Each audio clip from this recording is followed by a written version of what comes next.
Hello students, मैं सुशीला, कन्या महाविद्यालय खरखोदा। आज हम साइको एनालिटिकल थ्योरी करेंगे, यानी कि मनोविश्लेषणात्मक सिद्धांत। बहुत ही आसान थ्योरी है और इम्पोर्टेंट थ्योरी है। एक बार आपने इसको अगर समझ लिया ध्यान से सुन के, तो आगे आपको कोई प्रॉब्लम नहीं होगी इससे रिलेटेड। तो सबसे पहला जो पॉइंट आता है वो इस थ्योरी के अंतर्गत ये आता है कि ये थ्योरी दी किसने है। साइको एनालिटिकल थ्योरी के जो प्रतिपादक हैं वो कौन है। तो यह जो सिद्धांत है मनोविश्लेषणात्मक, यह सिद्धांत दिया है सिगमंड फ्राइड ने। सामूहिक समस्याओं से ग्रस्त लोगों का उपचार करके उन्होंने पाया कि व्यक्ति के मन में आने वाले सभी विचारों, भावनाओं को मुक्त रूप से व्यक्त करने के लिए स्वपन विश्लेषण और त्रुटियों के विश्लेषण का उपयोग किया जाता है। इन्होंने अपने सिद्धांत में चेतना की महानता को परिभाषित किया है। यानी कि इन्होंने क्या किया, इसके जो इनका सिद्धांत है इसका नाम है मनोविश्लेषणात्मक सिद्धांत। तो यानी कि मन का इन्होंने विश्लेषण किया, और विश्लेषण का हमें पता है क्या करते हैं हम, सब पार्ट्स करके किसी एक पूरी वस्तु के सब पार्ट्स करके उसको हम फिर अलग अलग समझते हैं, उसके पश्चात उसको सिंथेसाइज करते हैं। तो इसी तरीके से इन्होंने जो चेतना है, मन की चेतना है, उसकी महानता को परिभाषित किया है। एक तरीके से मन का इन्होंने अलग अलग पार्टों में उसको डिवाइड करके उसका विश्लेषण किया उसको समझने के लिए, ताकि वो आसानी से समझा जा सके। तो इस आधार पर उन्होंने चेतना के 3 स्तर बताए हैं। अब वो स्तर कौन कौन से हैं उनको समझेंगे। सबसे पहले इसके अंतर्गत जो सबसे पहला पार्ट है, जो पहला स्तर उन्होंने बताया है, वो है हमारा चेतन मन। इसके अंतर्गत वे चिंतन, वे भावनाएं, वे क्रियाएं आती हैं जिनके प्रति लोग जागरूक रहते हैं। यह तत्काल जानकारी से संबंधित होता है, अर्थात इसमें वर्तमान की घटनाओं के स्मृति चिन्ह होते हैं जिनके कारण इनको आसानी से पुनः स्मरण कर सकते हैं, जैसे योजना बनाना, निर्णय लेना। कहने का मतलब क्या है, जो हमारा चेतन मन कौन सा है, जो अभी प्रेजेंट में हम जो भी बातें करते हैं, जो सोचते हैं, जो घटनाएं हमारे सामने वर्तमान समय में चल रही हैं, तो क्या कर सकते हैं, हम उनको आसानी से स्मरण कर सकते हैं। मान लो आज का दिन है, आज सुबह से हमने क्या क्या किया है, ये हम आसानी से बता सकते हैं। क्या खाया है, क्या पिया है, क्या काम किया है। ये हमारा चेतन मन है जो तत्काल की जानकारी से संबंध रखता है, वर्तमान की घटनाओं से संबंध रखता है। उसके बाद है हमारा अवचेतन मन, या इसको हम बोल सकते हैं अर्ध चेतन मन। जैसा कि नाम से ही पता है, अर्ध चेतन यानी कि आधी चेतना। यह चेतन व अचेतन मन के बीच की अवस्था है। इसकी जानकारी न तो तत्कालिक होती है और न ही अचेतन में होती है, परंतु प्रयास करें तो इस भाग के विचार एवं भाव आदि को चेतन में लाया जा सकता है।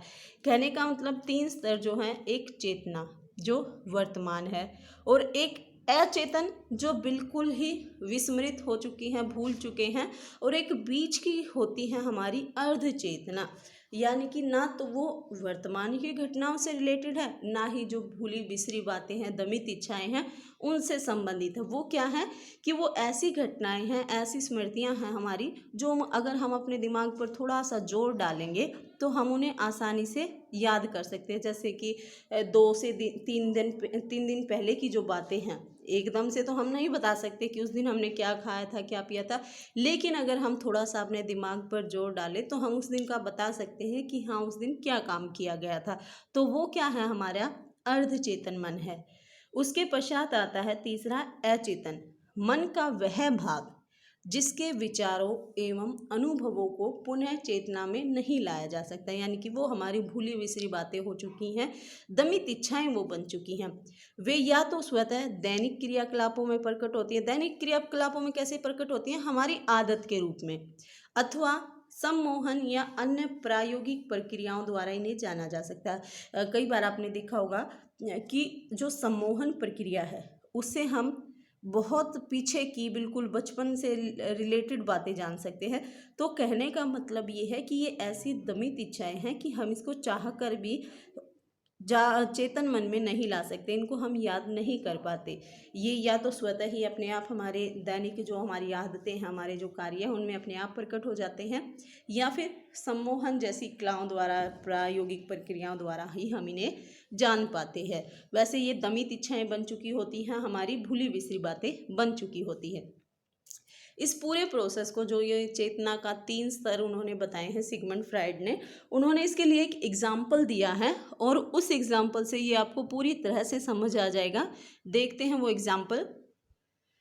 फ्राइड ने मन की तुलना बर्फ के तैरते हुए पहाड़ से की है, जिसका 10 में से 9 भाग पानी के अंदर और 10 में से 1 भाग पानी के बाहर रहता है। यानी कि अधिकांश जो उसका भाग है वो कहाँ है? पानी के अंदर है और कुछ भाग पानी के बाहर है।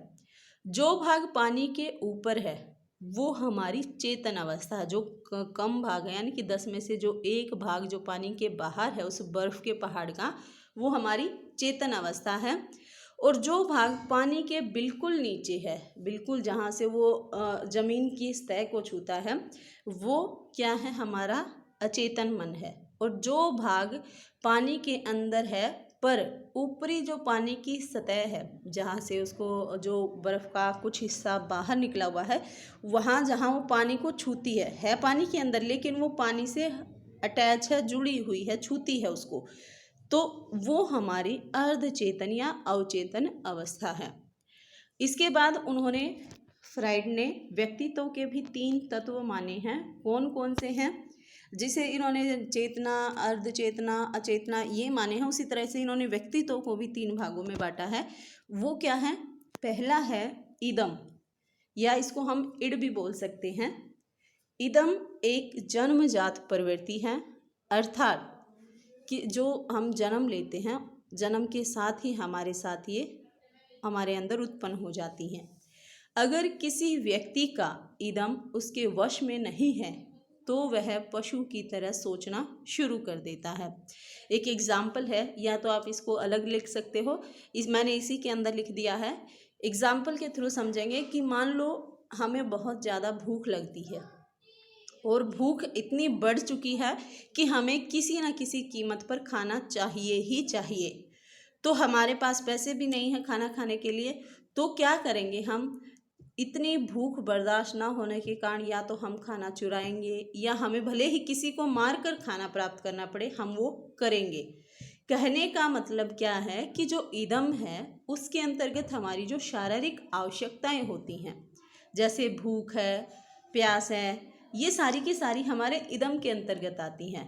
और ये जब शारीरिक आवश्यकताएं बढ़ जाती हैं, उनकी ज़रूरतें पूरी करना ज़रूरी हो जाता है, तो हम ये नहीं सोचते कि समाज में क्या नैतिक मूल्य है, क्या मान्यताएं हैं। अर्थात क्या है कि इदम सामाजिक मान्यताओं और नैतिक मूल्यों की परवाह किए बिना इच्छाओं की तृप्ति पर बल देता है।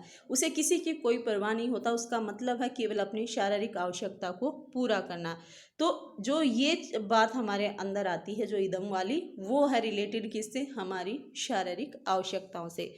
इदम में अचेतन मन की प्रधानता होती है, क्योंकि कई बार ऐसी ऐसी शारीरिक आवश्यकताएं जो हमारी दुमित इच्छाएं भी हैं वो भी आ जाती हैं। जो हमारा उपन्यास है संस्कार, उसके अंदर जो प्राणेशाचार्य है, एक तरीके से जो उनकी आवश्यकता थी, शारीरिक आवश्यकता थी, कहीं ना कहीं वो उनके अचेतन मन में चली गई थी। हम उसका एग्जाम्पल ले सकते हैं, आपने प्रीवियस ने भी, फाइनल ने पढ़ लिया है संस्कार, तो उसके अंदर वो अचेतन मन में जो उसकी दमित वासनाएं थी, वो अचानक कितने दिनों के बाद वो उसकी उभर कर आ जाती हैं। तो उसके लिए ज़रूरी हो जाता है उसकी अपनी आवश्यकताओं को पूरी करने के लिए। तो हम एक तरीके से वो एग्जाम्पल भी यहाँ पर देख सकते हैं। दूसरा है अहम, यानी कि इसको हम बोलते हैं ईगो। इसका विकास ईड़ से ही होता है। यह व्यक्ति की मूल आवश्यकताओं की संतुष्टि को वास्तविकता के धरातल पर करता है। यानी कि कहने का मतलब कि भले ही हम कोई ना कोई आवश्यकता अपनी पूरी करना चाहते हैं, लेकिन उसके संदर्भ में हम क्या देखते हैं कि वास्तविकता क्या है, अभी प्रेजेंट में क्या चीज़ है, क्या ये काम करना, उस चीज़ को, अपनी आवश्यकता को पूरा करना सही होगा या गलत होगा। तो वास्तविकता के धरातल पर हम उसको नापते हैं, तोलते हैं।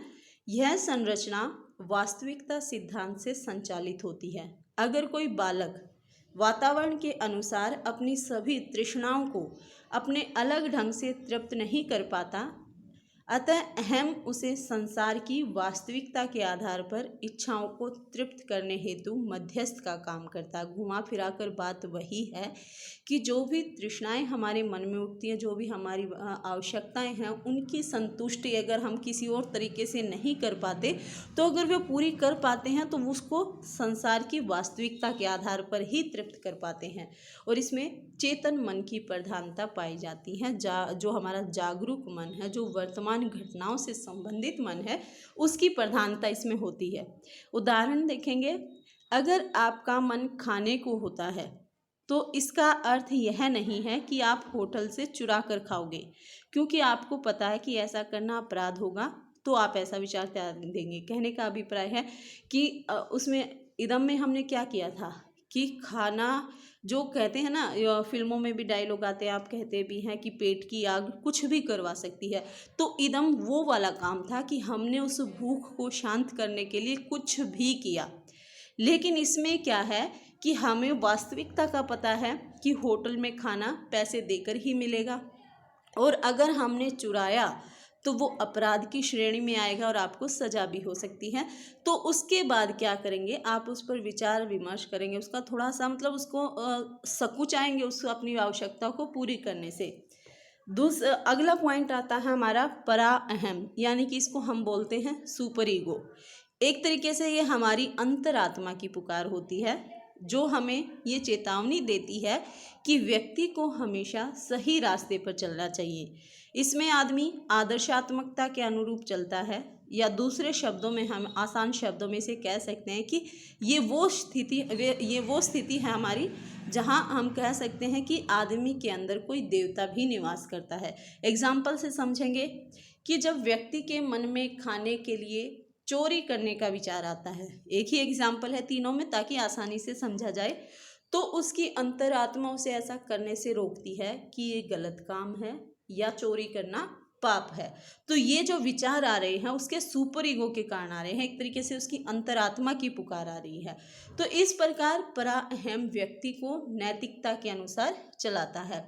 इदम क्या करता है, किसी भी कीमत पर अपनी इच्छाओं की तृप्ति पर बल देता है कि हमें अपनी इच्छाएं पूरी करनी ही करनी है। अहम क्या करता है, वास्तविकता के धरातल पर उसको तोलता है कि क्या ऐसा करना सही होगा। और परा अहम क्या करता है कि गलत काम करने से हमें रोकता है, हमें नैतिकता का पाठ सिखाता है। तो ये थी सिगमंड फ्राइड की थ्योरी, जिसे हम साइको एनालिटिकल थ्योरी कहते हैं या मनोविश्लेषणात्मक सिद्धांत कहते हैं।